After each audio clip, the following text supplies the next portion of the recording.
right, Twitch, how are we doing today? My name is James Spencer. I am your host. Well, one of your hosts. There's three of us, obviously. Here on Howdy Partner. I am a partner solutions architect at AWS, and welcome to Howdy Partner, as I just said. What is Howdy Partner? Howdy Partner is our weekly show where we bring AWS partners on. They show us their awesome solutions they built to make your life better, make your life easier, get rid of that undifferentiated heavy lifting, help you out in your security. Today's a little different, though. We don't specifically have a specific partner today, but that's okay, because that gives us a chance to talk about some other stuff partner-related and cloud-related. I am talking too much. I am joined by, like I said, by two other wonderful people, Patrick and Kruthi. Patrick, let's start with you. How are you doing today, my friend?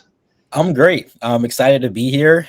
Been on a few episodes, and this is absolutely a unique one. So I'm very excited to be part of this kind of remix of a show. So for those who are here right now, yeah, welcome, and I'm happy to be here. Remix. Yeah, this will be cool. Definitely, we're going to talk about our foundational technical review, but we're also going to relate it to those best practices that we do. And with that, Kruthi, how are you? Great. Thanks, James, for being here and for letting me be on the show. And yeah, really excited to talk about the foundational technical review. I work on it and our team works on it a lot. So yeah, happy to talk about the best practices and all of the controls that we'll be seeing in the review. Yeah, looking forward to answer any questions from the audience. Feel free to ask us anything. Yeah, the perfect segue to that. Out there in chat, if you are new to cloud, this is perfect for you. We're going to, like I said, we're going to be talking about, we have a thing called the Foundational Technical Review, or FTR. We're going to say that a lot, probably. But as in the name, foundational, like pretty much everything in there is not just specific to AWS, but in building all of your cloud infrastructure, you can transfer it across different platforms itself. It all comes down to what is the best practice, like period. Like that's where the name comes from. It's foundational. Let me pop up. So let's start out. We can talk about, well, let's do the partner part first. So what is the FTR? Whoops, it's not that one. Let's pull up my screen real quick. So when trying to become an AWS partner, well, trying is not the right word. When you want to be an AWS partner, we work in several stages. Let me make this a little bit bigger. Oops, wrong one. Why is it getting smaller? Maybe the introductory resources, it might open it up, or on this page, maybe it opens it up a little bit. It's okay. Yeah. So with that, when you enroll to be an AWS partner, there's certain different stages along your path. You join the APN, you enroll, you confirm by completing your membership, provide billing information, you're validated. That's the main one we're going to be talking about today. And in each of these, as you can't really see because it's tiny, and every time I try to make it bigger, it's so funny. The picture gets bigger and the text gets smaller. If you're in the software path, we do called the FTR. Hardware path, there's a device qualification. Services path, training path, they each have their different things. But today we're mostly going to be focusing on the software path. With that, Kruthi, there's a couple different types of FTRs we do, isn't there? Yeah. There are different types of FTRs, like the partner hosted and the customer deployed FTR. Yeah, if I want to elaborate on that, partner hosted is when all of the components of the solution are hosted in the partner's AWS account. And a customer deployed would be something where some components of the solution would be hosted on the customer's AWS account. So it's basically running in the customer's account, and they would be managing or they would be paying for the resources that's running on their AWS account. And each of those would have different types of checklists that they'll have to go through and get validated for. Yeah, and we'll go over those checklists in a minute, and that'll be kind of the bulk of our conversation. And where we talk about, we have those controls that our AWS experts defined, but again, those are based in best practices that are backed up by data. And again, those are transferable. Like, we want you to use AWS. We understand there's the best tool for everybody, but those practices should be sound no matter where you go. As I said in chat, if you're new to this, new to cloud, this is perfect. Ask us your questions, ask anything. Patrick, tell us a little bit of what Kruthi kind of touched on, the difference between customer deployed and partner hosted. What is your take on that? What do you think about that? Well, I mean, it makes sense, because it's kind of like the responsibility model as well. Because if you're creating a solution, for a customer, whether it be an AMI, like an Amazon Machine Image, you want to make sure that if it's running on you're a customer and it's running on in your environment, you want to make sure that that partner who has direct access to your resources and everything, you want to make sure that it's trusted, validated, and following the best practices. So it's a great thing. And then of course, as a partner, it's a nice way to feel validated, and a lot of customers earn that trust going through that process of thoroughly looking at your architecture inside and out, and making sure you're following the best practices. So it's a win-win for the customer and the partner at the end of the day. Yeah. The way I would put it, the way I'm going to say it is, I'm going to even just break it down by the checklist. A customer deployed checklist is going to be mostly about like documentation, like how do I set this up properly? Like, where do I install do I install this on an EC2? EC2 is kind of like a virtual computer machine, stands for Elastic Cloud Compute. How do I set up passwords? How do I set up networking? That would be the customer deployed stuff, is a lot more documentation focused. Partner hosted is more of like, you can think of like a SaaS, like you subscribe to something and the responsibility is on the partner themselves to host everything correct. And we kind of want to make sure that they are doing things how they're supposed to be doing, so that people that subscribe to their service know that they are protected and everything is done correctly. So yeah, with that, we can dive in a little bit. Let's see, what do we got here? There's their guide. There's our handy dandy guide. This guide can be found in Partner Central.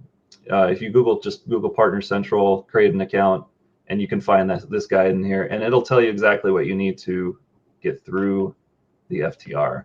We have a couple checklists that we'll get into in just a moment, as well as we ask for a CIS benchmark report. What is CIS? Does anyone in chat know what CIS benchmarks are? If you don't, I'm going to ask Kruthi or Patrick if they know, because I don't know. What do I know? Patrick or Kruthi, you want to tell us a little bit about CIS benchmarks? Yeah, sure. It's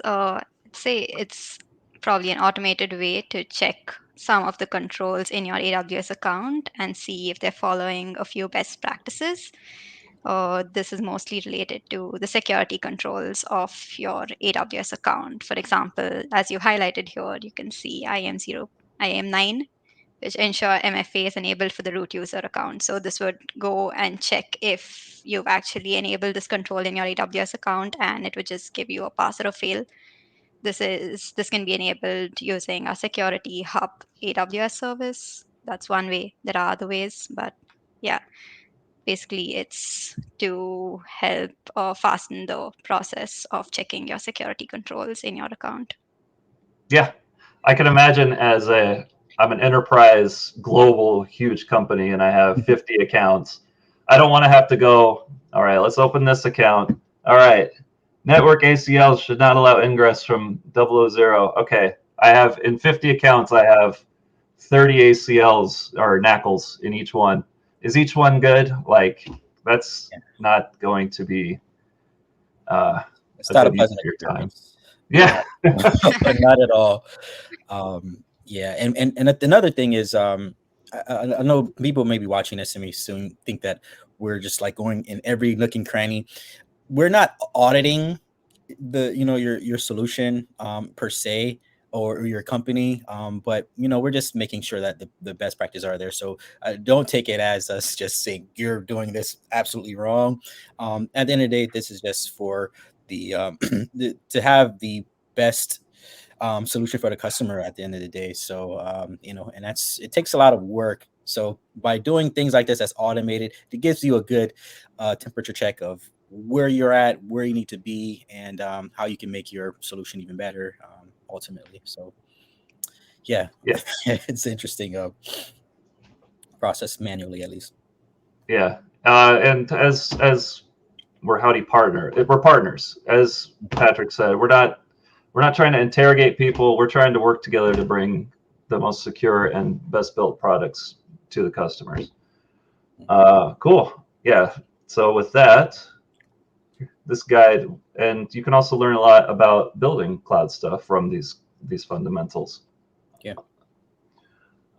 With that, should we start diving in? Do you guys want to talk about something else, or should we dive into the checklist?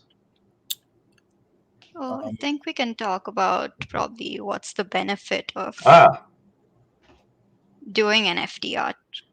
Yeah. What is the benefit, Kruthi?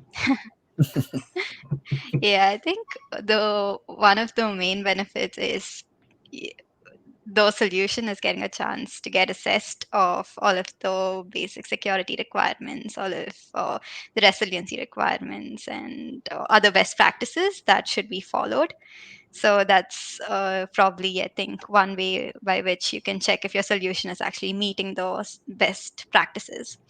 And apart from that, you get other incentives from AWS. You get a badge, you get more visibility by releasing it on Partner Discovery Portal. And you also get opportunities to co-sell. You get opportunities to differentiate your solution through our other programs, which I don't want to dive deep into. So yeah, there are a multiple number of benefits that you get from just validating your solution. It earns more trust with customers. They know that you have a good solution and it's validated. So yeah, those are probably few benefits. Feel free to add on if you think of anything else. Yeah, Kruthi, you mentioned differentiated. Differentiated, as you can see right here, is kind of the next step on the path. So we want to make sure that everything, doesn't matter who you are, you have that strong base, that strong foundation. And then from there, you can go on and specialize. Like, think of a college degree, I guess, or anything like that. Everyone's got to take some basic math. Everyone's got to take some basic science. Well, I don't know about everyone, but usually everyone's got to take some English classes. And then, you get to your organic chemistry, you get to your higher level synthesis, chemistry, those kind of things. But everyone's kind of got that baseline, and then you become specialized and differentiated.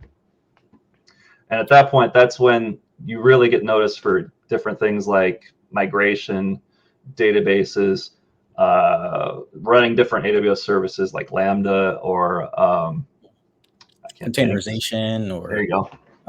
Multiple different avenues. So the options are there, but getting through the validated stage definitely unlocks quite a bit of different benefits, directly, for like financially, as well as, just the customer base that you actually get exposed to, even testing out new services that we have offering.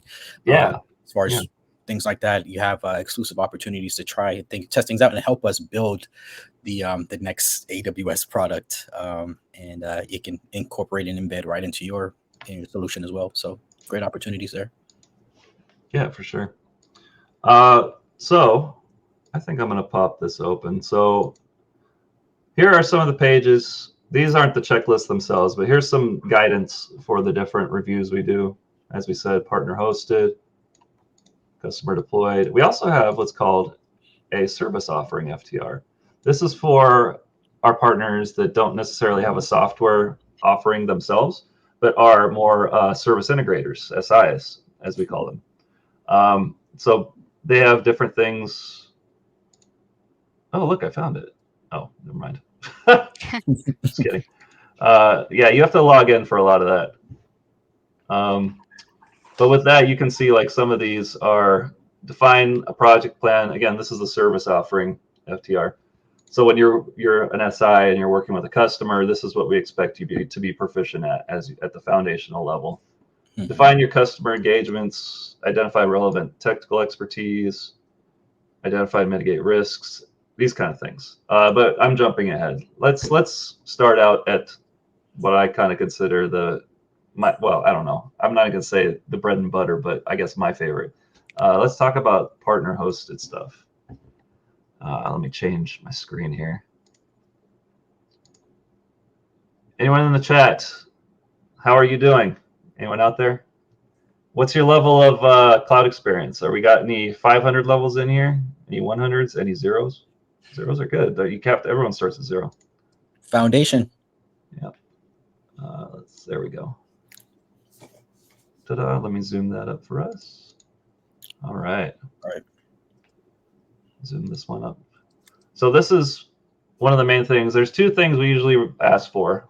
2 main things we ask for when you're submitting an FTR application. The checklist, we call it the VCL, the validation checklist, and that CIS report that Kruthi mentioned. This is the checklist. This is what it looks like. Here's the introduction, gives you some guidance about how to run your review. And with that, this is the bread and butter. The controls. This is what we're going to kind of talk about in more detail. And again, some of these are more specific to AWS, but most of them are foundational ones that can be, you use whenever you're building a cloud native application. Right. It doesn't even have to be cloud native. It could have been transferred. It could have been migrated over. Let's change this down a little bit so I can see things. Perfect. All right. So with the very first one, subscribe to AWS Business Support Tier or higher for all accounts, or have an action plan to handle issues which require help from AWS support. There's a description underneath. It is recommended that you subscribe to AWS Business Support. Kruthi, why do you think this is important? What does this mean?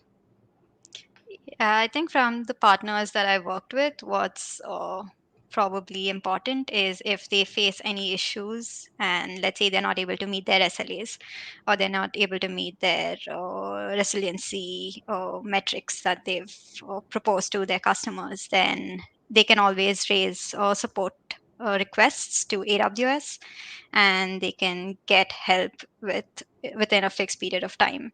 So they can help. So this helps in actually mitigating the risks if their system goes down or if something's not working in their system. Then they can always reach out to AWS for support. And yeah, there are different tiers here, like the business tier and there's enterprise tier, which have different uh, timelines for support and different metrics for which they do offer support. So yeah, that's one of the requirements of the FTR to ensure that the solution is always up and running and giving the best experience to the end customers. Yeah, the way I always kind of put this, a lot of people might, sometimes they say, oh, I don't want to have business support. It costs a little bit extra. If you notice, there's that second part, have an action plan to handle issues which require help. So what I've told to communicate to people is, what is the spirit of the control? You can build the best software on the planet, but if there's a problem with something you're not expecting in the cloud service, then who do you contact? Who do we reach out to? Like, it doesn't matter. You could build the best thing on earth, but if you don't have anywhere to put it, or it's not working as you expected, who do you talk to?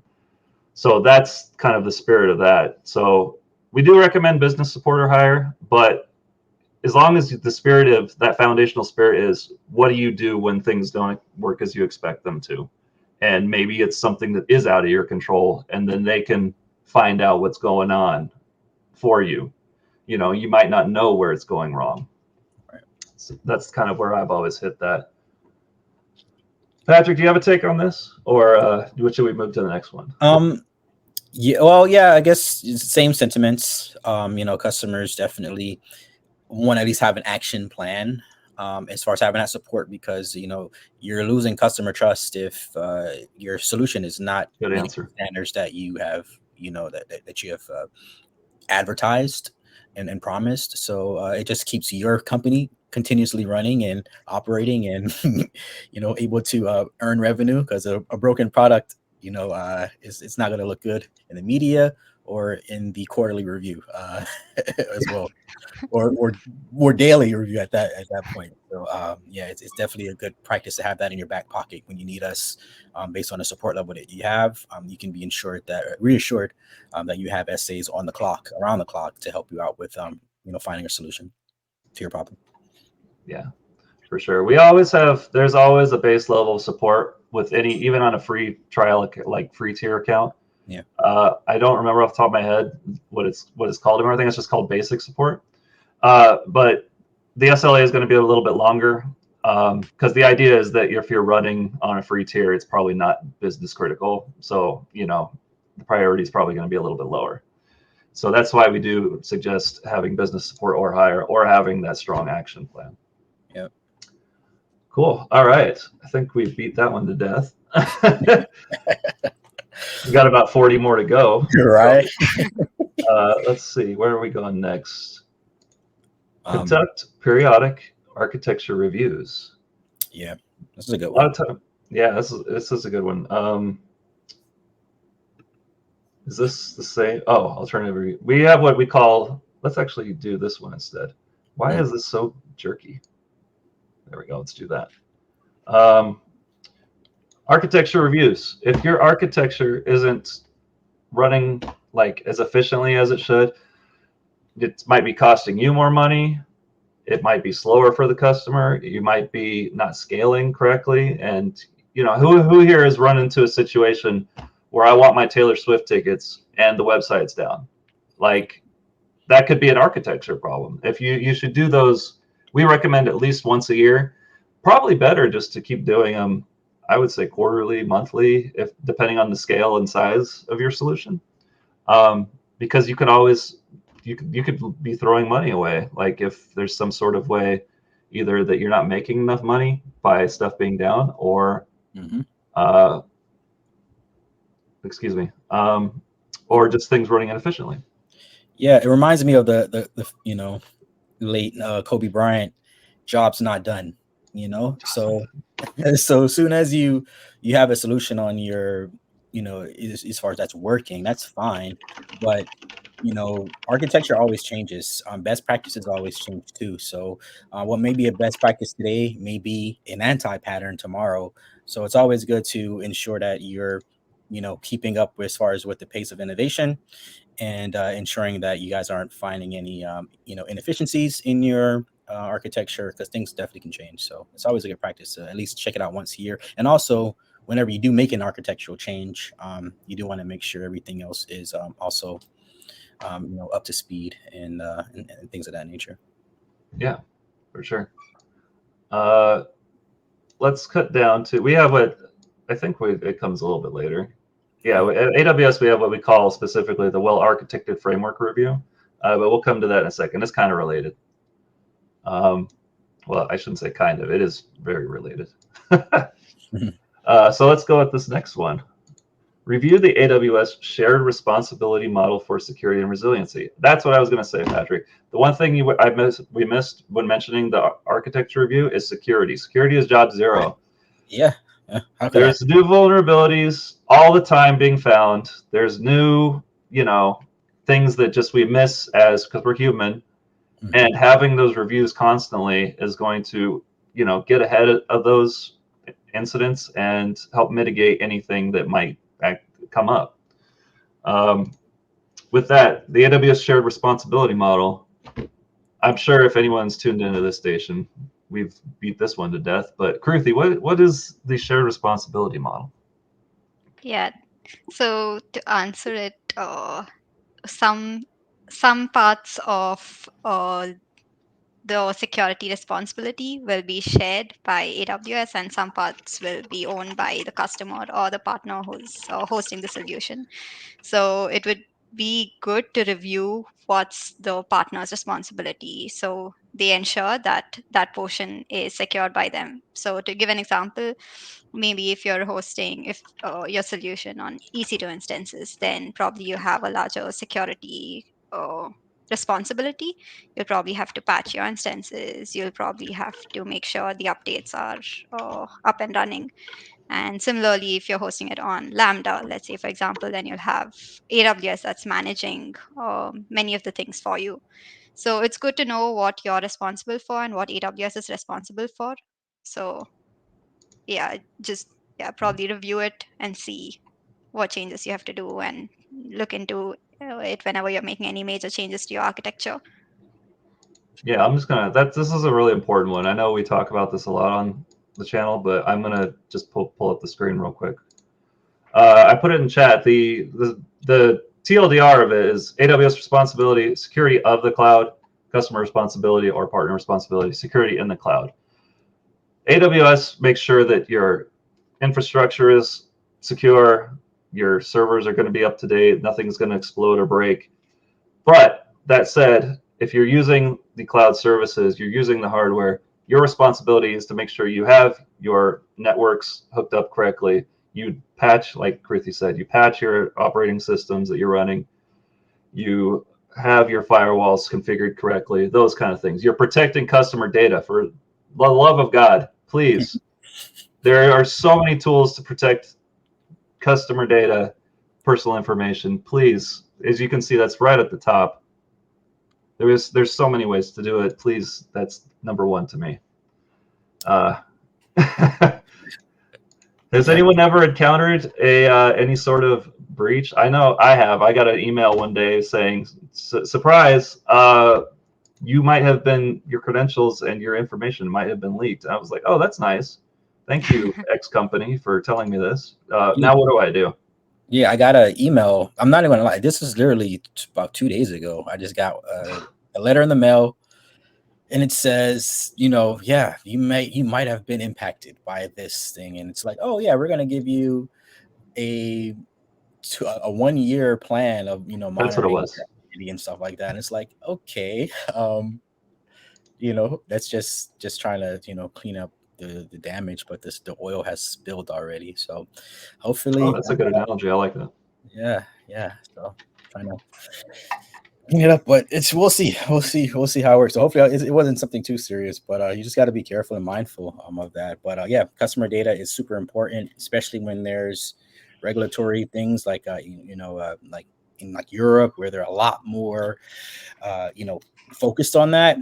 We want to make sure that we align with all of those things. But at the end of the day, customer data is definitely on the partner side as far as responsibility, and anything like infrastructure that we manage. That's why we love to reference the managed services, so we take away that undifferentiated heavy lifting that you mentioned in the beginning of the show, James. So it's important. So we kind of take away some of that responsibility, for most things on the managed side, but it's still important that you check and make sure those things are encrypted, and you just do your due diligence. Yeah. And again, this is, oh, sorry, Kruthi, you were gonna say something? No, I was just agreeing with what Patrick said. Yeah. And again, this goes back down to that foundational level stuff. Like, this is cloud agnostic. Doesn't matter where you are. Doesn't matter what you're doing. And Patrick brought up another. I'm going to skip down. I skipped down to the bottom. You mentioned compliance. This is we have a control. I wouldn't want to wait to get to the end of this since you mentioned it, but we have this control. Establish a process to ensure that all required compliance standards are met. If you advertise that your product meets specific compliance standards, you must have a process for ensuring that. Not every solution is going to be subject to some sort of compliance. Like, if I'm running a batch job of, I don't know, video editing for, my family, that's not going to be and I run it on the cloud, that's not going to be subject to a compliance standard. In that case, you might, be over here. Do you advertise that you have any compliance standards? This could possibly be not applicable. Right. In lots of cases, it is applicable. We have, PCI DSS, FedRAMP, HIPAA, GDPR, all sorts, SOC 2. This is again, it's cloud agnostic. If you are subject to some of these compliance standards, do you have a process to make sure that you're doing those? And that even goes back to that CIS benchmark report kind of thing. There are tools, automated tools that you can say, okay, please check everything if I, agree to these, if I follow these compliance things. So that way it can at least be your first level of checking for that in compliance. Yeah. And yeah, this is another thing. We see this in the news all the time. All these different kind of things as far as compliance standards with credit cards, health data, et cetera, et cetera, et cetera. Yeah. And they get costly too. It's, not just financially, but just, bad press and, a lot of customers lose that trust. So that reputation is important. Just as almost is equal as the financial loss. Yeah. Oh, I can't click it because I'm doing read only, but that's okay. Yeah. All right, let's jump back up to where we are. Where are we? Well, architected framework. Yeah. We'll just talk about this just real fast. So those architecture reviews that we talked about earlier, specific. This one is more AWS specific, but those we have what we call the pillars of the well architected framework. Do you remember what those are, Kruthi? Security, operational excellence, reliability. I think there are 2 or 3 more. Security, operational excellence, Mm-hmm. reliability, performance efficiency, cost optimization, Yeah. and sustainability. And again, that's specific to AWS, that it's what we comply to, it's what we endorse. But again, could be cloud agnostic. So being sustainable is going to be perfect no matter where you are. Being cost efficient, optimized is going to be good for no matter where you are. Right. And since we already talked about reviews, I don't want to keep going on this one, but this one is specific. We do have this definition. Actually, I'm going to drop it in the chat if anyone's curious and they want to read about it themselves. It's actually a good little blog here. Let me post that in. If I can find my Twitch chat. There it is. All right, cool. Let's move on. I'll just add on to that. I Okay. think that was the recent change that we had, the alternate or foundational well-architected review. Mhm. So I think if the partner has completed the well-architected review within, I think, the last 12 months, then they have to just complete 2 or 3 other controls. What's that? The business support and host 001, which is claiming that they have all of the services hosted on AWS. I mean, majority of the core services hosted on AWS. So if they do have that, then they can get past the other requirements. They don't have to probably fill those out. Nice. Yeah. Yeah. I see that right here. Yes. Please complete a self-assessment spreadsheet affirming your compliance with these controls. Everything has a name and number right here. You can just check it on the side. But yeah, if you've done this specifically for the FTR, if you've done this well-architected framework review, it's going to be following this foundational best practices, and we just need to confirm a couple other things. So that's a good call out. Yeah. Question, because I'm sure some people that may be watching. So do all these controls have to be met in order to get an FTR? Good question. Devil's advocate. What do you think in chat? Does every single control? I mean, I kind of gave away the answer a couple minutes ago, but does every single one of these controls have to be met to pass the FTR? Short answer, no, with a big asterisk. As I said earlier, when we talked about compliance, if your solution doesn't subscribe to any compliance standards, it could be not applicable. Another one we might come to later if we have time is cross-account access. If your solution doesn't use cross-account access roles, we can't. We can't hold you. You need to implement cross-account access. Like, who am I cross-accounting with? Like, you can't. I mean, but with that said, the majority of these controls will still apply. But the majority of them will be, applicable to everything. There are a couple here and there. And it will say, I think it says, it'll start with an if, usually. Like, if you use this, like the compliance one, it said, do you advertise it? and you can select no. And if you don't, then this section basically just gets our wonderful spreadsheet makers. It'll just get, basically an X through it, like not applicable. Mm-hmm. Good question, Patrick. No worries. All right, let's go to ARC 001. This could be for your home computer. This could be for anything. It doesn't have to be. This is literally not specific to the cloud. It could be for your phone or your PlayStation, for God's sake. Use root user only by exception. Don't develop or do testing with your root user. Why is that? Does anyone in the chat know why you should not use your root account for things? Or excuse me, your root user? I'll give you a hint. They have what is the saying? With great responsibility, with great power comes great responsibility. How much power does the root have, Kruthi? You can literally do anything. Unlimited power.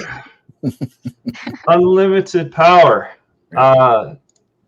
So using the root user, you have to have it because you have to be able to get in and set things. When you start out, you have to be able to start setting things up. Yeah. There definitely are use cases where you will use the root user, but again, that's by exception. That's not going to be part of your daily life. Well, I hope if it's part of your daily life, then talk to us. We'll try and help you out because there's probably something else going on. That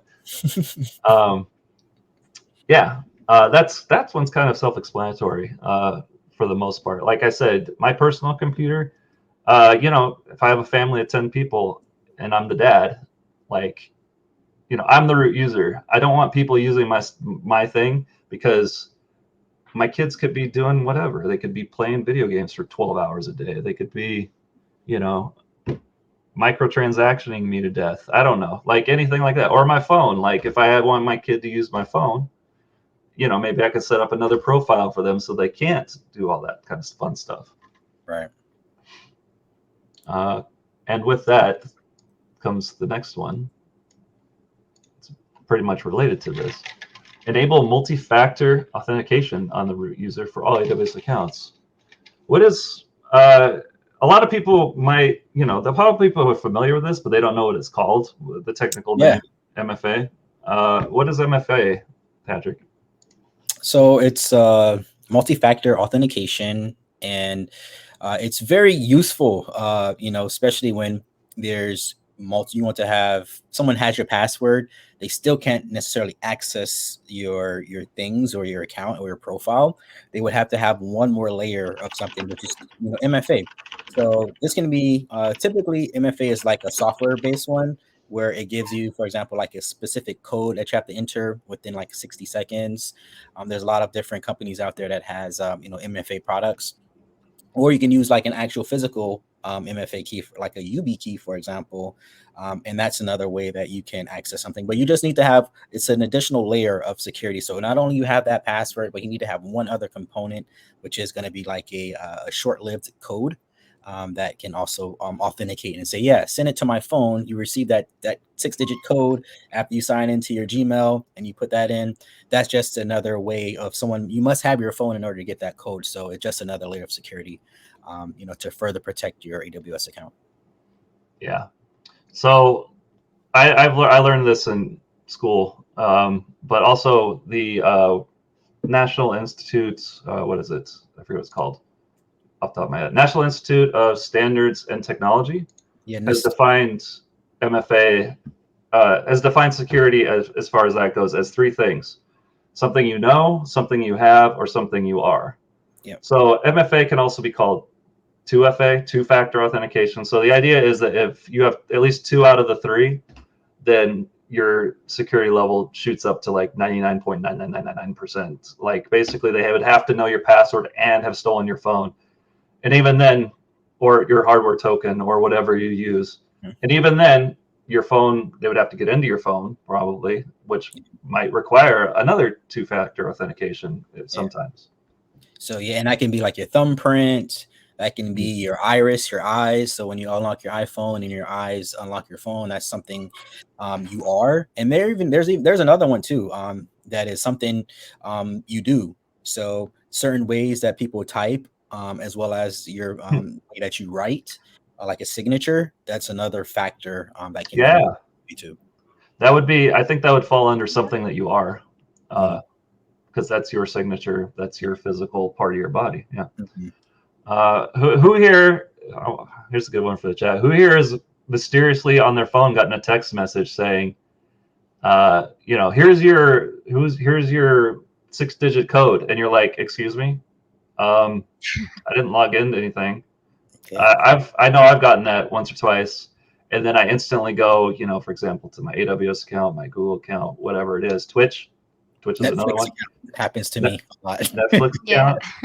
account. Yeah, and so then if I see one of those and I know that, first thing I'll do is ask, my family or my friends, like, hey, did someone try and log into that? We have that when we do the show. We need 2-factor authentication to do this. And then if I'm not familiar with, I ask them first because maybe it's legit. Did someone try and log into this? And if everyone says no, I go, oh, okay, I'm going to change the password. Right. So then that kills one of the things, something that so the person that's trying to break in doesn't know it anymore. Right. But that's always a fun text message to receive. It's like, excuse me, is someone trying to get into my stuff?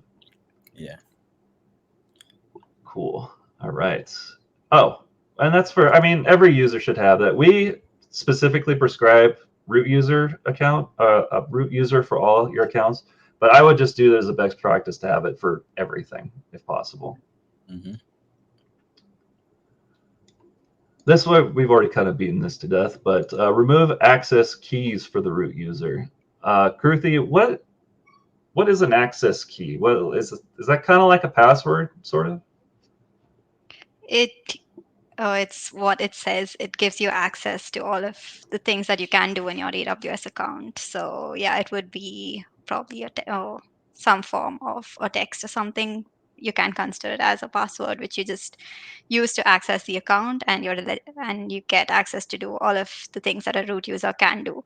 So when you enable this key, you should be really careful of either securing it, and especially for the root user, it's better to not enable the access key, because if someone gets access to it, then yeah, they can do anything that you can. So yeah, be super careful. Yep. Yeah, we'll come to it in a little bit, but access keys, the easiest way to think of it is a password. If someone has a password, they can, depending, it doesn't even have to be the root user, it could be anything. If they have your password, they can try and get into stuff. That first layer of removing those access keys makes it that much harder. If it's not even there, then it makes it that much harder to even get in there. Right. All right. Oh, here's a good one to talk about. Develop incident management plans.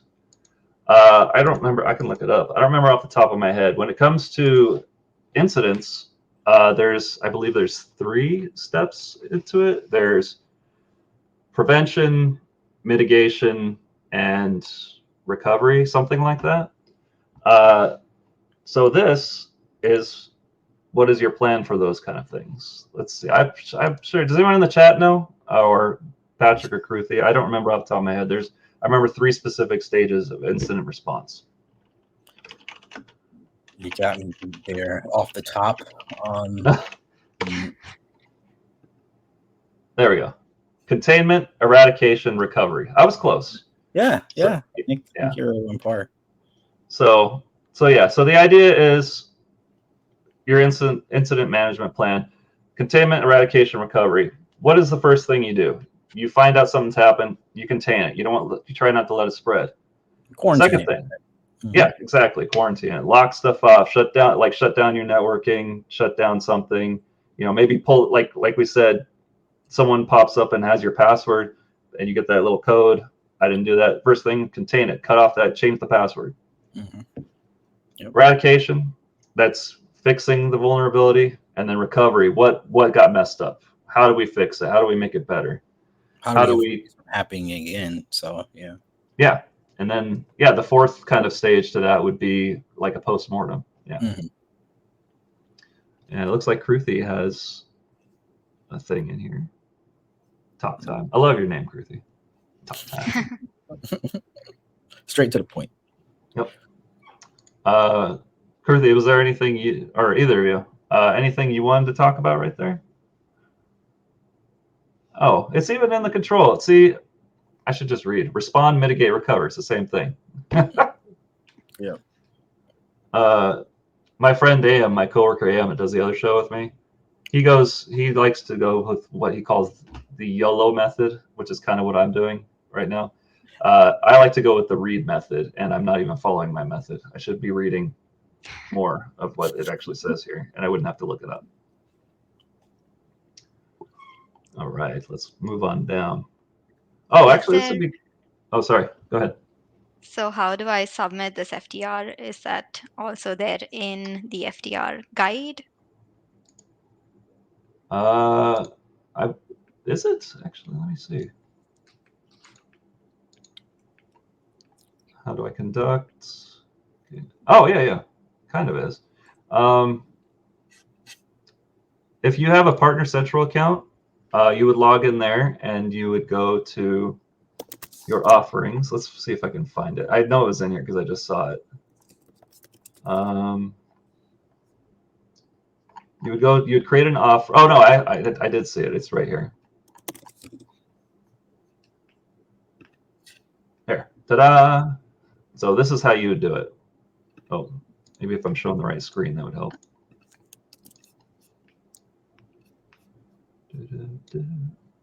Allow. There we go. Let's make this bigger. So you would sign into your AWS Partner Central account, choose build, offerings, choose create. It's very prescriptive here. It's kind of nice.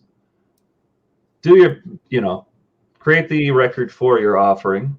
And then when you do that, there will be a section that says reviews. And when you click on that tab, it'll open up and say, here's how you have your FTR. Please submit the checklist. There'll be like a Dropbox area. Here's where you submit your CIS report. Here's where you submit a architecture diagram. I don't know. I could be wrong on this. Has this been updated? Architecture diagrams are not a hard requirement when doing an FTR, but they are definitely helpful. And if anything, maybe the solutions architect that's working with you can help you, improve something, make something more efficient. Right. There'll be a section for that. And then you click request FTR, and then it'll get sent over to us. We'll take a look at it, get in contact with you. If everything looks amazing, then we say, cool, you're approved. If not, then we'll talk with you. We'll work with you. Let's see if we can do. Maybe a lot of times it's just communication. Like once we figure out, oh, what did you mean by this? And then we get some explanation. We'll be like, oh, cool. That meets the requirement. That's awesome. Right.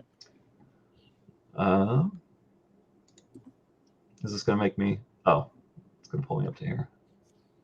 Actually, I'll drop this in the chat as well. And for how long would the FTR be valid Great if question. they are approved today? So the time right now, it's going to be for 2 years. So from the day that we approve your FTR, you would have an active FTR listing for that product for 2 years. And we try to be proactive. So, if a partner, a company, a partner, is looking up for renewal, we try to, reach out in advance to let you know, hey, that your FTR is up for renewal and things like that, just to make sure that, you're ready to go for the next year. And again, this may be one of your many products that you have. So, yeah, the more approved FTRs, the better the world. World peace through FTRs. Yeah.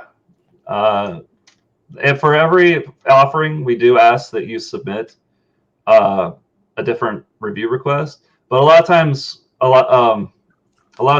if you're the same partner or company, and you do have different solutions, a lot of times they're built using the same kind of, the same architecture and stuff. So a lot of your things might overlap, and a lot of their responses might be the same, which is totally fine. Like it makes sense. If you built two similar things, they're going to share a lot of this, share a lot of the similar, like when I build a house or I build a, shed or I build this, Foundation. Yeah, exactly. Foundation. They're going to have a lot of the same core constructs. Right. With that, let me check in with everyone. If you're just tuning in, welcome to Howdy Partner. It's our weekly show we do here on Wednesdays at 2 p.m. Pacific time. My name is James Spencer. I'm with my hosts, Patrick and Kruthi. Usually we have on one of our partners and they bring on an awesome solution that they've built. We've had tons of people on here. We've had Slalom, we've had Rancher, we've had Do Control, we've had Select Star, tons of Code Fresh, Fresh Connect. We bring them on, we get past those diagrams and white papers, and we actually get to see what they've built and show us how awesome it is. This week we're talking foundational best practices for cloud, and as far as they relate to the FTR, and also to be cloud agnostic, just foundational to begin with.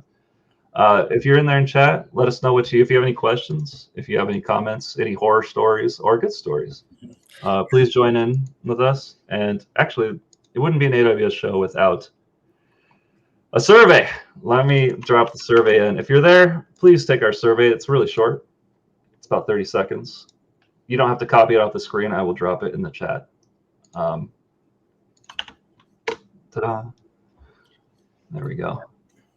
And who knows? Maybe we have a partner that's watching right now, and they are currently going through their FTR, or they have just completed the FTR, or not even thought about doing an FTR, and this is giving them a good insight of what it will be like as far as the process.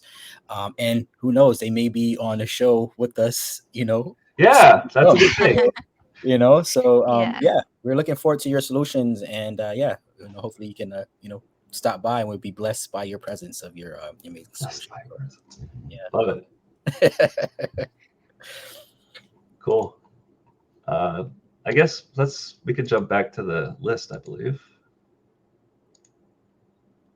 Sorry, I have to keep switching screens here. Oh no, you're doing a great job, James. Don't feel pressured at all. Nah, it's just a little obnoxious. Cool. Let's see. Incident management plans. We talked about that. Oh, here's a good one. And again, this says configure AWS account contacts. But again, it could apply to almost anything that you sign up for, any account that you have. Do either of you want to kind of define what this means? Go ahead, Kruthi. Yeah, I think one way would be to get any notifications, be it in terms of billing, in terms of security, like it's mentioned there. If you actually read it, it's there, billing, security, and operations. If you want to get any notifications of any changes, then make sure you have set up your contacts in your AWS account. And one thing to be mindful here is it would be better to actually set it to a distribution list rather than to a single person. Because everybody goes on vacation. Somebody might leave the company.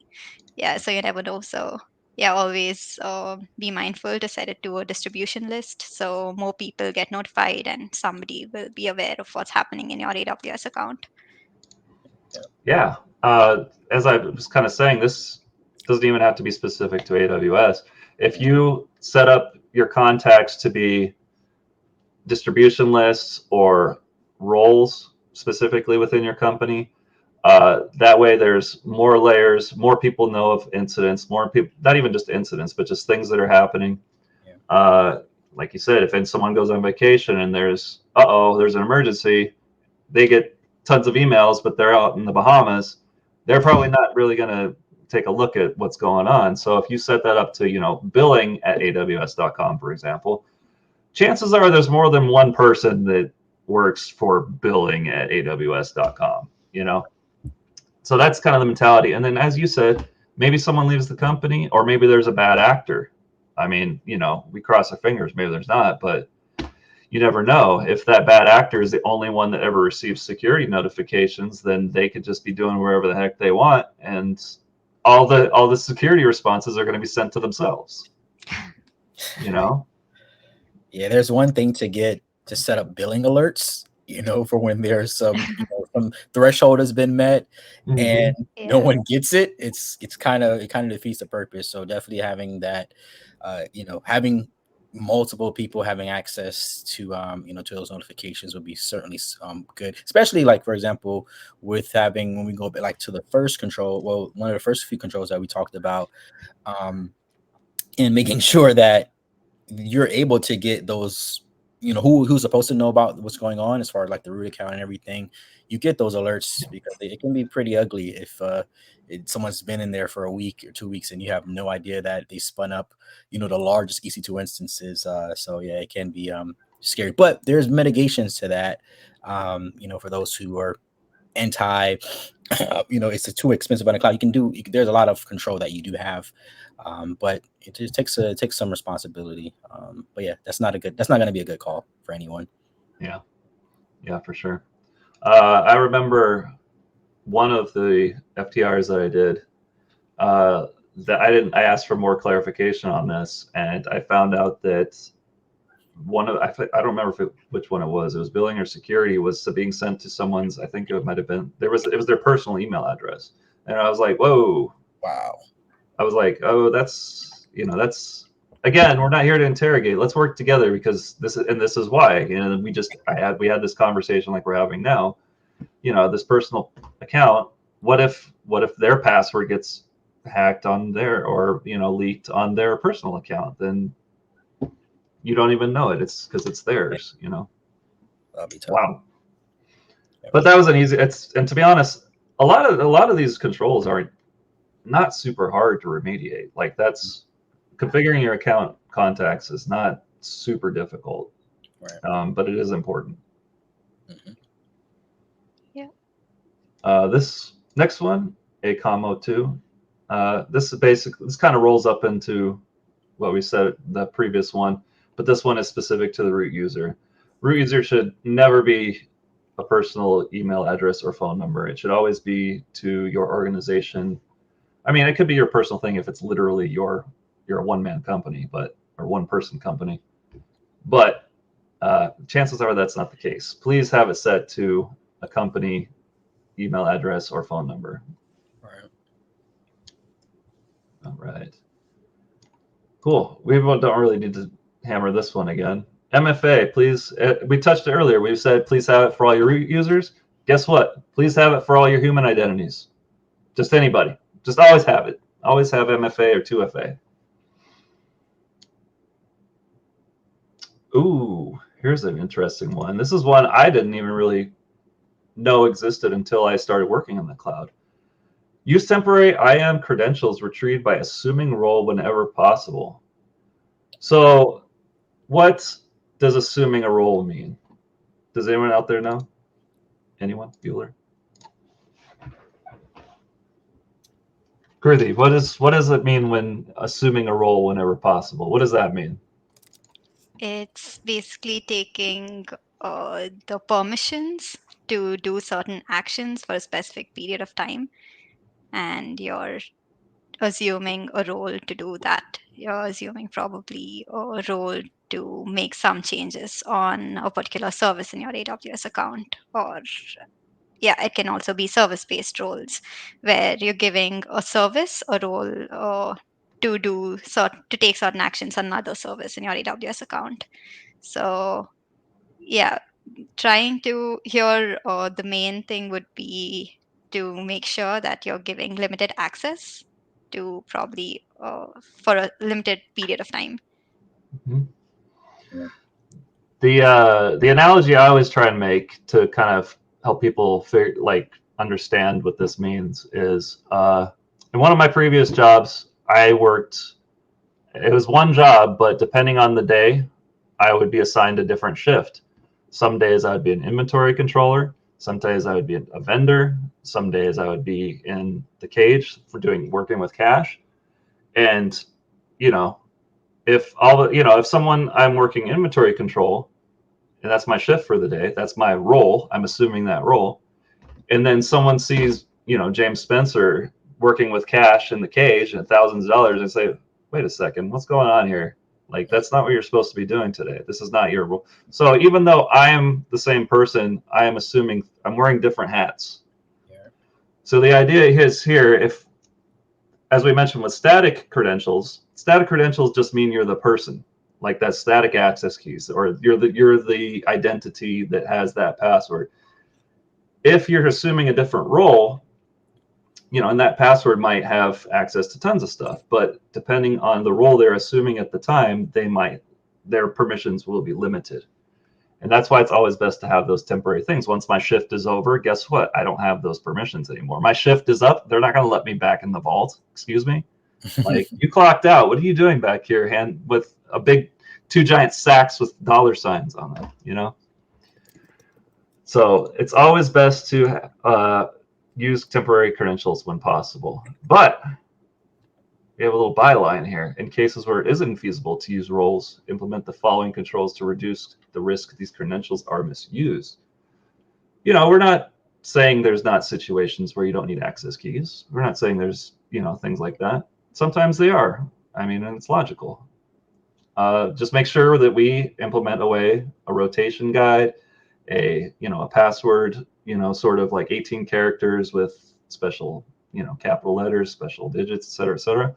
Just make sure that when you do have to use those static credentials, that they're being handled appropriately. Put them in Secrets Manager, AWS Secrets Manager. Put them in HashiCorp Vault.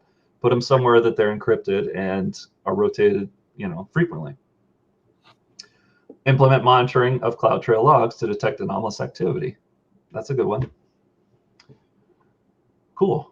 All right. Patrick, anything you want to add to that, or do you want to just move on? I can go all day with the IAM and security. So for those watching, we'll just leave it at that. But yeah, okay. You guys covered it, and I love the way that you explained the different roles, and at least privilege is the main thing I wanted to at least implement. I think we talk about that in a couple of other slides, like controls. So, but yeah. And as I said, like before I joined AWS, I was not super clear on that. I was like, roles, what does this mean? Can I just give someone a password? Like, I didn't really understand until I used that, that analogy of me working 3 different shifts. Then I was like, oh, that kind of makes sense now. And that's what I was going to say. Even our own AWS services have roles that they assume. Like, you have an EC2 instance, so a virtual computer instance, and you want it to work with your database, you have to give it a role saying, hey, you are going to be a database, whatever, administrator, database as a computer. But you aren't going to be able to access these programs. So even in those cases, we give our own services roles. Like, it's just crazy. Like, we're very big on roles, and for good reason. That's true. Especially and you can lock it down to it being able to only access a particular table in a database or a row. You can literally control all that as far as with your policies. So yeah, that can definitely be locked down and restricted. So most of the time, if you're having an issue with some type of EC2 instance and it can't connect to something, it's probably a permission related issue or a trust policy that needs to be updated most of the time. Yeah, it's a good point there. It's a great tool, but it's also kind of, you can shoot yourself in the foot. Like, why can't I connect to my database? Oh, because I haven't given it. Yeah. I literally haven't given it to. Why is this Lambda saying that it's not being able to access something? Oh, guess what? Because it's not assuming a role. And you could have the same Lambda function. Maybe you could assume 2 different roles. Yeah. Perfect example. For any of you out there who doesn't know what Lambda is a managed service where you just you run code. You don't need to worry about setting up the server. You don't need to worry about setting up the compute. If you just need some code to run, you type it in, boom, you have your Lambda. That's another example of a managed service that we have. All right, IAM 003. Most people kind of know this one, and we've kind of touched on it. Use a strong password policy. My favorite. What's your favorite password? Mine is password 123. What's yours, Patrick? I think we share the same one. That's the go-to. It's the same as yours. Wow. And Great that's minds. probably why we got that letter in the mail. So That's why I got the text message right now. that's probably why. Yeah. But yeah, make sure that you're not having 1, 2, 3, 4. You know, make sure we recommend, I believe it's 16 characters with a mixture of capitals, lowers. Actually, I want to pull up a fun chart. I'm going to see if I can find it. Brute force password time to break. Let's see if I can. Here we go. I love this picture. And it really drives the point home. Like, it goes from being, open image in new tab, please. Oh,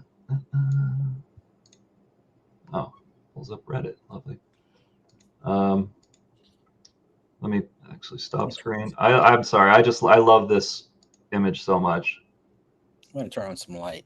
It's getting dark. Allow. Time it takes a hacker to brute force your password. Why is it getting? It's so weird. I'm pressing plus and it's getting smaller. With just literally number of characters, 10 characters with numbers only, instantly. Doesn't matter what it is. Lowercase letters and numbers, 58 minutes. Like with 10, like, and you can see like once we get going down, like, what is it? What did we say? 16 with a mixture of upper, lower, like all these. It's going to take 1 trillion years to brute force your password. Like, Yikes. just it's exponential. Like, it goes from instant to a trillion years. Like, it's crazy that just having those small things can literally make it basically unbreakable from a brute force perspective, at least. But yeah, I love this. I always consult this image right here. I love to just kind of visualize 2 million years to brute force my password. I love it. Yeah. And the crazy thing is now with, machine learning and supercomputers, it's going to be even easier. So, passwords and, our good, colleague, Jeff, he's been informing me about the, what do they call it? Quantum physics and like quantum computing. Sorry. Quantum computing. Yep. Yeah, so that's gonna, try to help mitigate, the advancing of those supercomputers because you need like matter and like things of like nature. It actually creates like passwords and algorithms and stuff. So it's very interesting on where we're headed and what our passwords are gonna look like within the next few years. You mentioned quantum. I always love this. Can either of you give a TLDR of what quantum computing is? If you can, I can try and use my analogy. I'm sorry. No, because when I started doing Howdy Partner, we had a lot of quantum computing partners on, and I was like, "Are we talking like?" I remember my very first one. I was like, "I don't know almost anything about this, to be honest." Like, is it like going into the quantum realm? Are we going to get really tiny? Like, what does it mean? So the easiest TLDR of quantum computing is, I'm sure most people know that computers, when you break everything down, like at its pure base level, everything is just zeros and ones, right? On or off, like billions of times, trillions and whatever is teraflops per second.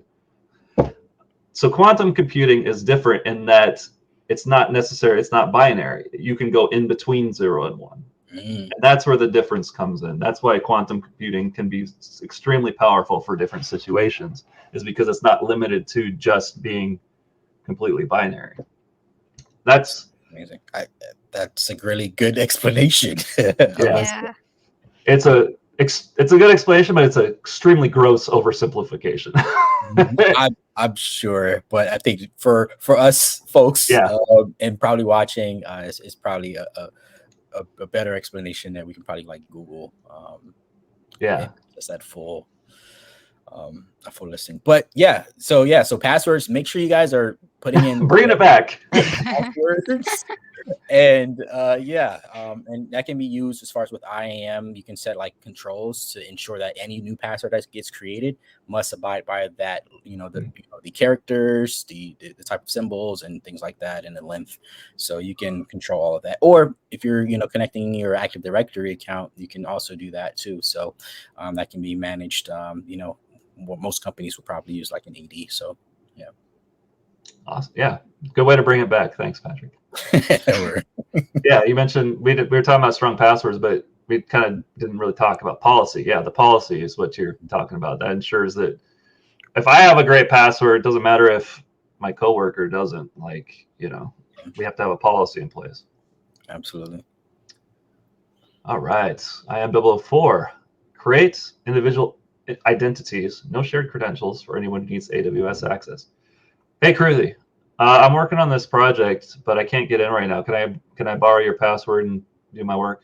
Is that okay? Yeah, I think that's exactly what we shouldn't be doing. And similar to how James and Patrick shared their passwords. Yeah. Yeah, that's something that we shouldn't be doing, and that's what this control. Yeah. Instead of having one user and then 5 people using the same user to do the same thing, goes back to that role. Have 5 users assuming one role. It's the same role, like any company or whatever. It doesn't have to be a company. Like you could be playing video games and you have a tank. It's like you don't have 5 people playing one tank. You have, or you have 5 people playing the role of a tank. Right. Don't have the one person, the one user with being used by 5 different people. Right, because when it comes back to it, and you need to start, understanding who did something, and now there's a very difficult determination of who did what, and I believe it's called non-repudiation. You can't deny that it was you that did that. So Yeah. I didn't do it. Well, receipts. I have the receipts. So technically, it was you. Yeah, exactly. Okay. So what happens if somebody has submitted their FTR and they are not meeting probably a few controls that are here? Would they be rejected automatically? Will they have a chance to make changes? I don't know. I think that's it. It's over. Game over. Too bad. No, I'm just kidding. Oh. Absolutely. I'm just kidding. No, of course. Yeah. No. Again, it's a partnership. We want you to succeed. We want to have good customer experiences. We want to have good partner experiences, good software, good everything. So, Patrick, what does the remediation process look like for some of these, and how long do they have? How long do we usually ask them? So we typically give them, our partners, like roughly about 6 months to remediate, those controls, because a lot of things can take some time. Some things are not just a click of a button going into the console and making a change, but there actually is going to be some re-architecting in their actual solution. So maybe they have some like embedded credentials that depend on like some other, like a Jenkins server. I know that was an issue that a partner had. For example, when I walked them through, setting up, the with AWS pipeline, control. And it took a while for them to test because, again, it may not always be an actual control. It may be just the internal team has to go ahead and, higher ups may have to go ahead and authorize something before it actually gets into production. They have to test it out. So we understand those things. So that's why we're very lenient. And but there is just one thing. Most these controls, even if it takes like that time, it's still something that we can't just take their word, attestation for it. But we do want to make sure that these are actually in the production that the customers are using. So but we're very lenient on it, and we even have like remediation guides that have to get updated quite a bit because the controls do sometimes change with new discoveries, but we're here to just enforce the best practices, and we try to help as much as we can with documentation and even just hopping on a call and seeing how we can plan through it.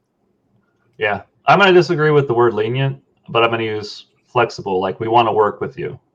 Yeah, that's probably a better word.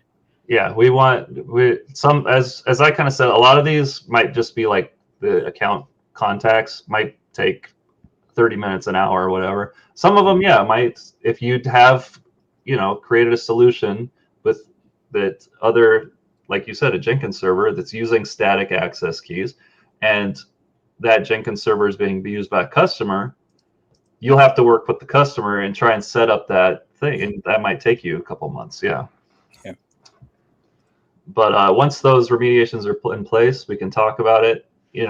Say, hey, this is the steps and if you're not sure what to do, Kruthi dropped it in the chat. We have some guides to help you, but we're also here. You can talk to us. I think we're nice people. We've been here an hour and a half. You can tell us. Right. And we want to help you, and we want to help you succeed. So if you don't know how to do something, ask us. We can't get hands on keyboard, but we can guide you for sure. Absolutely. Excuse me. Cool. All right. So yeah, let's not all share the same user and password. All right, sounds good. Check. All right. Use roles. We've kind of driven this one home to death. Use the roles. And the temporary credentials that those roles would provide. Work your shift, and once your shift is over, clock out and go home. Bing. Grant least privilege access. Again, a lot of these are so similar that it's like, Yeah. if you've done one, chances are you've done a couple of these. Don't give one person root account access or root user access to everything. Just tell them what they need to. And to be honest, if I'm working a job, I don't know if I want like tons of power, because then I have to do more stuff. Like, so, just tell me what I need to do. Give me the permission to do it. Let me do it, and then let me go home. Right. That's my analogy for least privilege access. Do you guys have anything similar? Yeah, I think even when you're trying to assume a role, make sure that you're not assuming an admin role or giving permissions for somebody to assume an admin role. Then it would the whole point of giving these privileges and letting them assume a role would then not be. Yeah, I just thought of something that's kind of interesting. So if I'm a developer, a coder, quote unquote, and Kruthi, you're my manager, should my manager be able to have developer permissions? Think of it that way. Even though technically you might be higher on the hierarchy, why are you touching the code? You shouldn't be touching the code, probably. Same with the account team. Like, your account team might be the ones, deciding how much money is spent, how much is going where, but that's all even though technically that might be a higher and bigger responsibility, that's all that they should have access to. They shouldn't have access to my pipeline. Like, even though that's might be a lesser thing, like, why is your admin should not have, potentially not have access to your repositories. They might be able to see them, but they shouldn't be able to mess with them, for example. So that's a good point. Yep. Cool. We kind of touched on this one. IMO 7, manage access based on lifecycle. Someone quits, someone gets, disappears off the face of the planet. How do we know that they're, they could just be dead data, dead, user, not dead, but, the credentials are dead. I have a user floating around. This person hasn't worked yet. Perfect example. There's a movie. I'm not going to say the movie by name, but he was still working at the company and getting paychecks. What was it, 3 years after he was let go? And they're like, how did that happen? He just shows up and he still gets paid, but he's technically was let go like 2 years ago. Wow. If any of you have seen that movie, it's one of my favorites. Yeah. Okay. Thanks. I'm gonna have to ask you to come in on Saturday. Wow. Yep. And then manage. Whoops, too far. Manage access based on this thing. I'm gonna scroll manually. Based on life cycle, audit identities quarterly. Maybe if you audited your identities quarterly. Yeah, someone got it. Someone in the chat got it. I'm not gonna say it, but yeah. then that person that let go wouldn't be floating around in there for 3 years. At most, it would be a quarter, potentially less. Maybe you want to do it a little more often.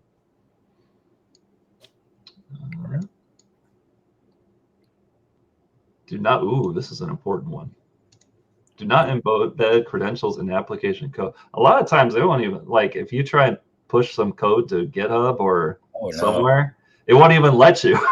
Yeah. Yeah. It's in no one's best interest besides bad actors. Yeah.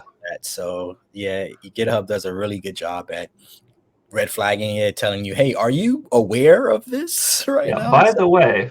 Yeah. Yeah. Because say you're building a CloudFormation template and you're building those, your EC2 instance needs to run something, and then it needs, and you put the password in the CloudFormation template, it's going to be like, nope, I don't think so. Like, it's not even going to go. Not good. Oh my gosh, we're only on AM10. Look at that. Time flies. Yeah. Store secrets securely. So when it comes to those credentials, we're not embedding them in code. Where the heck are they? They should be going in somewhere like an actual purpose-built service. So we have, as far as a managed service called Secrets Manager, AWS Secrets Manager, and that allows you to store your secrets, safely and securely. And you can set up IAM permissions for whatever service needs to actually pull that secret as well. So you can really, restrict what can access that and who can access that. And also we have something called Systems Manager, Parameter Store. And that's also good for other, sensitive things that you can also take advantage of. But the great thing that I like about Secrets Manager is that you can actually rotate your secrets as well with that too. So that's a really cool component that really, I appreciate, because rotating secrets is not a fun task or process, and if that can take away that process for you, it's pretty handy. Yeah. That's what I was going to hit was, I build something and it needs a parameter or a secret or, credential of some kind. Mm-hmm. I don't put it in the code. I just tell the code, look here for it. Right. And then that way I don't have to change that code every 90 days or whatever, it'll just look in the same spot. And then that spot has rotated that credential for me if you set it automatically, or even if you set it manually. And then you don't have to go keep dipping in the code constantly to change it all the time. Right.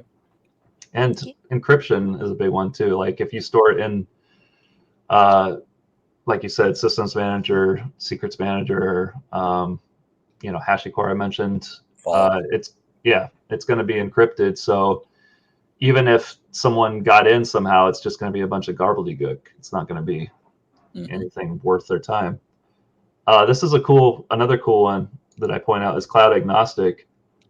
Internally developed solutions that meet these requirements are acceptable. It's another foundational practice. Doesn't matter where you are, you're cloud native, you're just local, you're on-prem, anything. This is just the best practice, period. Right. Kruthi, were you going to say something earlier and I cut you off? I'm sorry. Oh, no, nothing. Just probably, the 9th and the 10th one goes hand in hand. So, store your secrets securely, and that'll help you in not hard coding them in your code. And as I said, I don't want to have to dip into my code and just change a line every 90 days. That's annoying. And then, a lot of this hand in hand again. I just mentioned this. Encrypt all end user customer credentials and hash passwords at rest. So when you do have to have, obviously, if I'm a global enterprise company, I'm going to have 1 million, billion, trillion customers. Their users, their passwords and credentials and usernames, data breaches we just mentioned. I always say this to my dad. My dad always questions when some breach hits the news, and I say, well, you know what? If there was a breach and they encrypted everything correctly, doesn't matter. They just hacked a bunch of nonsense. They can't, doesn't mean anything. It's like, yeah, they got 20 million passwords, but all the passwords were hashed and salted. So they can't do anything with them. Anyone want to add something to that? Or Yeah, we're thank getting these you. credentials like crazy. Yeah. There are different ways you can encrypt them. There are services on AWS that you can use to encrypt your secrets, to encrypt your data. So, yeah, make sure you're encrypting. Yeah. All right. Temporary credentials. We've hammered this one to death. This Yeah. is how important these are. We say like we say the same thing, well, almost the same thing, 12 different times. Yes, use those temporary credentials. For example, we mentioned with machine identities, use roles. Machine identities running outside IAM roles anywhere. Use those cross-account access roles if you need to go across, et cetera, et cetera, et cetera. All right. Oh, we kind of touched on this when we mentioned the embedding in code. Perform vulnerability management. That's just a part of it. Either one of you want to explain this one kind of? Sure. Yeah. Vulnerability management is just a way that you can, you want to have some type of way that you can like scan, as it says in there, scan and patch for vulnerabilities, on your dependencies. So, there may be, some identified CVEs, what is it? Critical vulnerabilities and exposures, I believe. Mhm. And that, you can continuously monitor your system. So once you have some, your deployment, out and it's public facing, you want to still have some ways to ensure that you're frequently doing scans and checking things and making sure that there's no newfound, vulnerabilities that may impact your customer data or just your business overall. So there's plenty of ways to do it. Different partners. We have quite a few, like Sneak, for example, is really cool. They have nice ways that you can incorporate this into your CI/CD pipeline. So whenever you're running, as far as a new build or something, you're able to, do that scan, Trivy scan, or, scanning your container, for example, and just ensuring that before it hits production, everything has been tested. And you also want to make sure that things are, again, tested after your deployment, because a lot of times after the deployment, how can you scan and make sure that things are good, while they're in the wild, Yeah. Yeah. So when you do your build and you're trying to push something out, or push some code into your repository, or if it's in your pipeline, maybe there was a library you've been using for 10 years. All of a sudden, boom, someone finds some vulnerability and it gets reported.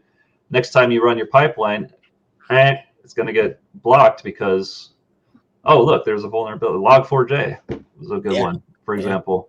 Definitely. Before people fixed the vulnerability in it, people were pushing in their pipeline and it was getting blocked. Yeah. And if you, like I said, a lot of times in these, like if you embed credentials, like it'll just say, hey, we're not even going to let you do this. Mm-hmm. Right. And then, yeah, Patrick says Sneak's a good one. For other types, everyone has different requirements, right tool for the right job. Maybe you need more, even, stricter requirements for vulnerabilities, and then you can set those up to be as strict as you like, or maybe they're a little bit looser. Right. All right. Least permission rules, least permission, least privilege, least permission, all day long. AD, implement the least permissive rules for all Amazon EC2 security groups. So we mentioned EC2. That's kind of like a virtual machine. What is a security group, Kruthi? I don't know networking. Networking is like a black hole to me. Yeah, you can think of it as adding an additional layer to your instance and probably allowing just people who want to have access to your instance. You're just allowing those IP addresses to access it and whatever data you want to go out to the right people. So you can think of it as an additional layer of security on your instances. Yeah. I like to think of it, I like the analogy of it's a fence around, has different doors that go to different buildings, different tunnels. Right. So if my security group is a giant fence and, port 22 goes here, maybe we just say, no one has access to that door, Yeah. Port 000, that means from anywhere. Maybe we do want to allow port 22. Well, I should read it correctly. Sure, no security groups allow ingress from 000, aka anywhere, to port 22 or 3389. So, maybe we do want to have access to those doors, but only certain people from certain places can have access to those doors in the fence. Right. That's the way I kind of think of it. So we don't want to have access from anywhere in the world. We want to make sure that only specific people, only specific machines, identities have access to those ports, if we have them at all. Right. So yeah, and the biggest thing is, you'll probably set it up to where your company's IP address range is able to access it. So not everyone in the world can. But for example, if there is a publicly hosted website, of course you want, 000 to be able to access port 80, of your web page or instance at that point. So of course, based on the use case and the need, you definitely want to log in. And even still, you can use things like a load balancer, or some type of CDN to be able to pull the data from that instance for you. So even still, you still as a customer who's accessing a publicly accessible website are not directly accessing it. It's still going through another layer, which can help with DDoS attacks, for example, and things like that. So I like to think of a security group as like a firewall. Kind of, yeah. Yeah. I like that analogy. Like, to go with my analogy further with what you just said, I thought about. You could think of that as you just said. Think of it, the tunnel, the door. You go in, you're able to get in the door, but then there's a security kiosk, and they say, "Excuse me, what do you need?" And then they're like, "Oh, I need this." Okay, I'll go get that for you. And then they go get that for you, and then they bring it back to you. Mm-hmm. Yeah. And as you mentioned, port 80 or port 4. Well, we shouldn't be using port 80 that frequently nowadays, but 443. Mm-hmm. Yeah, if I have a website and I'm not, and I want Amazon.com. I want everyone in the world to have access to Amazon.com. If I don't have port 443 open to the world, then, no one's going to buy stuff. Right. Right. I'm not going to get my next day delivery of shoe protectant that I bought yesterday for my new Dunks. Nice. Hey, I saw CIS against the controls. So do all of my controls in the CIS report have to be showing as a pass? That's something that I frequently get asked from partners. I say yes. Yeah? What do you say, That's Kruthi? going to be, it's going to take me an entire year to get everything fixed. Yeah. But I thought it was just the numbers here. The CIS 5.2, CIS 5.3, and the controls against it. Yeah. So we mentioned that CIS report earlier. These are kind of like, since that's automated, these are kind of like the check boxes, like check for this, check for that, check for these specifically. Because if it's just text, it's going to take a long time. So you can just go down the list. We need this, check for all these things. And yeah, for that report, we do ask that these, because since these are very important, we do ask that these are, we don't want to have anywhere in the world having access to port 22. Use a Bastion host. I mean, use your company IP, like you said. And a lot of companies, once they do these reports, they are afraid. I get a lot of customers that say, "Hey, everything is not, passed. Am I going to automatically fail?" So that's another thing. Don't necessarily, need to have every single thing passed, but when there's a specific, control that's mentioned in the CIS report itself, and it matches with an FTR, make sure that actually is taken care of. But every single checklist on it does not have to be in the CIS. At least has to be a green light or met. Yeah. But obviously, in a perfect world, it'll be a best practice for sure. The controls are also there in the remediation guide that James shared in the beginning. So if you want to just go over those controls and see if they are passed in the CIS report, then that would be good. Pog. I just replied to your remediation thing message. All right. Restrict resources. And we're getting down to it, guys. Or everyone, 15 minutes. Restrict resources and public subnets. How far are we? Are we like, we're a little bit more. It's honestly, for everyone in chat, when you're actually filling this out, it might not take this long to go over every single one because you already know. We're just trying to discuss it and kind of break it down. So that's kind of why we haven't gotten all the way through. Actually, I have a good question. Patrick or Kruthi, do you have a favorite control that you want to talk about? This is super nerdy. Like, do you have one that's near and dear to your heart that you love? The S3 bucket one. S3 buckets. What are S3 buckets?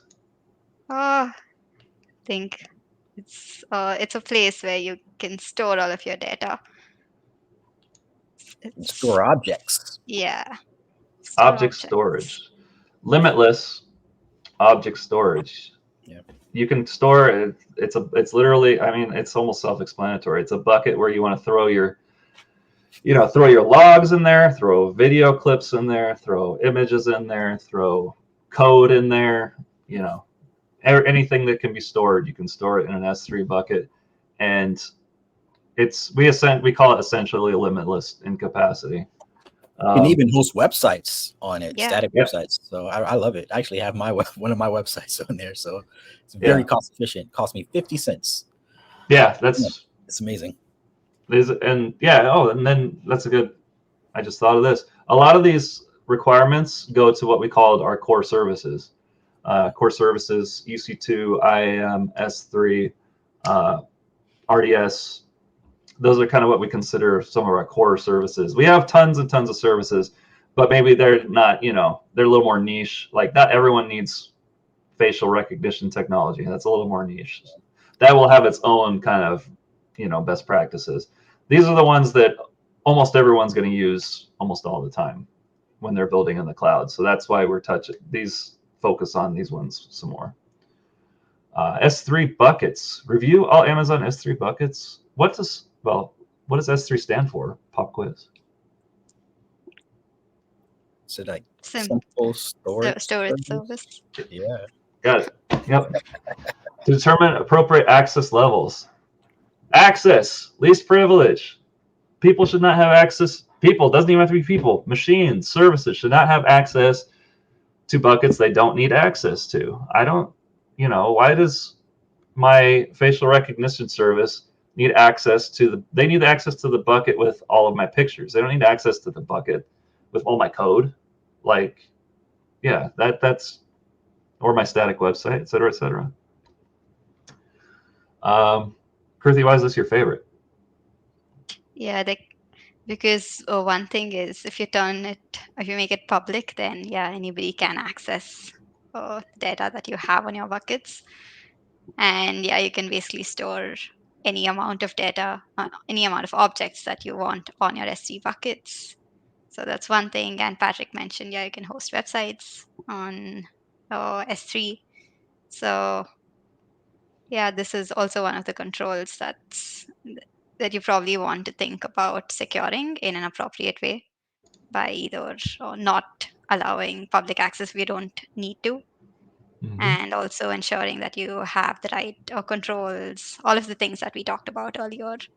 Ensure you have these privilege and you have the right IAM controls in place, and you're encrypting your data if needed. Yeah. You're versioning your data if in case somebody happens to delete your one of the object in your S3 bucket, then what you're going to do. So if you have enabled versioning, you can always get it back. Yep. Public access is a big thing with buckets. To get fully public buckets, you not only have to turn off, allow the public access like that it has, and there'll be bright red letters. You also have to even put a bucket policy on top of that, like to get stuff. That's how thick the layer of getting complete public open access to buckets is. It's like it takes a lot of steps actually, which is it's pretty deep. Well, I mean, I guess if once you've done it a couple times, it's not super deep, but it's it's very hard to accidentally make it completely open. Yeah. Cool. Yeah, since we have tons of time, Patrick, do you have a favorite? I wouldn't call it my favorite, but it's the one I get the most questions and Okay. partners try to avoid, which is right where you were, the backup and recovery. Well, you know what? It's RES 004, I believe. Okay. Resiliency testing. Yeah, that one. That one is one of the more common ones that I like to reiterate to partners how important it is because you want to prepare for that day. And we don't know when that day comes, but when that day comes and there is a situation, an emergency, you want to be able to ensure that your system is able to be resilient and be able to still undergo some type of issue that happens, but you can still manage and operate. Maybe not at 100%, but you're not totally down and out of the water. So having our partners do at least once a year testing, for any like issues where you can do like fault injection simulations or something that's just going to disrupt regular operations is very important. It takes a lot of time. I get it. So it takes a lot of resources and a lot of communication between in your team, but it's so super important. So they're like a fire drill, ensuring that you guys are up, so it's not one of the favorite. It's probably the least favorite one in my opinion, as far as in a partner's perspective, but it's definitely an important one. It's really good when your team knows exactly what to do when something like that occurs, or you don't have to do anything at all because your system is already built for this type of situation, and which you should always build for situations, like this would happen, because it's not a matter of when, it's not a matter of if, it's a matter of when most of the time. Yeah, that's what I was gonna say. It's not a matter of if, it's a matter of when. Yeah, we'll close out by talking about resiliency. So in addition to resiliency testing, the first couple things is going to be define an RPO and define an RTO. So an RPO is going to be how tolerant are you going to be to data loss, as we said, when things go wrong. Most people are, it depends. This is another one that could vary wildly. If you're doing batch processing of some data, like a big bucket full of data, you can be down for a long time. You can be down for 8 hours. It's not a big deal. If you're doing Amazon.com and you're down for 8 hours, oh, that's terrible. Like, I mean, if you're doing any sort of e-commerce, like every second you're down is money that's not being made. So with your recovery point, how far back are you willing to go to lose data? Most people, it's going to be 5 minutes. It's going to be, 10 minutes. Most of the time, this is going to be very, very tiny because you don't want someone to submit. I don't want to submit my payment to my credit card company and be within those 5 minutes of, oh yeah, we didn't get that. We lost that data. The next thing is going to be your recovery time objective, which is how long, as we said, how long can we afford to be down when things break? Some places, like we said, Amazon.com, 5 seconds, 10 seconds, it's going to be tiny. There's a lot of different strategies for this. You could have warm standby, hot standby, pilot lights. I'm sure there's others I can't think of off the top of my head. Well, where it's just literally a duplicate, which is a little bit more costly, but depending on your situation, especially if you're like in financial or banking industry, it will cost more, being down for those 5 seconds than having, a replication in another region or something like that. So you have to look at your environment and your use case to see what makes sense. But, just being prepared it's just paramount, and knowing what your RPO and RTOs are. Yes. And this is one of the ones on here where we ask for specific responses. You can see with the big stars here. Enter the date of your last data recovery in the partner response. Enter your RPO. We want to know that you have actually, actually defined it, not just yes, okay, cool, yes. What is it? Like, what did you define? What did you as a company and as your tech team, your IT team, your business team define as what is tolerable for these situations? Absolutely. Absolutely. Well, we got about 5 minutes left. We didn't cover everything. God, we didn't even get to the customer deployed or service offering. Yeah. But I mean, that's great. Maybe, next time we don't have a specific partner, maybe we can pick up where we left off. Yeah. There's always next time. Let me pull this off here. So, with that, please take our survey. I've pinned the chat to the top of the chat if you're there. Thank you for just tuning in. Where were you the last 2 hours? But we're glad to have you. Anyone, so if you want to, these are all foundational best practices. This is all the things we ask partners to do. But again, a lot of these are cloud agnostic, on-prem, doesn't matter. They're just going to be best practices no matter what you do. Patrick or Kruthi, is there anything you want to talk about? Anything you want to plug before we sign off? Do you have a cat Instagram? Something like that? I don't know. No cat Instagram, but if you guys are interested in becoming a partner, I would go ahead and drop a link as well for you all. And yeah, it's very, very amazing. We definitely want to have partners on the show that we host, and looking forward to the next big company, especially with an APN. So I'm always excited for the next episode. Yeah. Next week we have Cast AI, I believe, is coming on. So that'll be kind of cool. Awesome. Myself, I am going to Vegas this weekend, and I am going to run a half marathon. So if you're going to be at the half marathon in Vegas next Sunday, and you happen to pass me on the strip, you can wave and say, "Hey, there's James from Twitch, the AWS guy." I will say hi. I don't mind. How about you, Kruthi? Anything fun? No, nothing fun. Oh. Nothing. Yeah. All boring. work. Yeah, all work. Awesome. But I just wanted to add, if anybody wants to raise an FTR, I've pasted a link. Yeah, you can go and look into what the FTR is in more detail. And yeah, feel free to go over any of the links that any of us have pasted on the chat. And if you have any questions, yeah, feel free to reach out to us. More than happy to help. Yeah.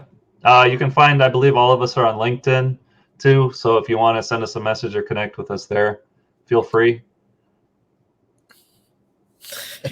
That's not me on LinkedIn. I mean, that's my name. Yeah. You can just look up James Spencer. But yeah, with that, thank you, everyone. And tune in next Wednesday, 2 p.m. We're going to have 2 p.m. Pacific. We're going to have Cast AI on. And thank you very much. And we will see you next time. Thank you so much, everybody. See you. See you guys.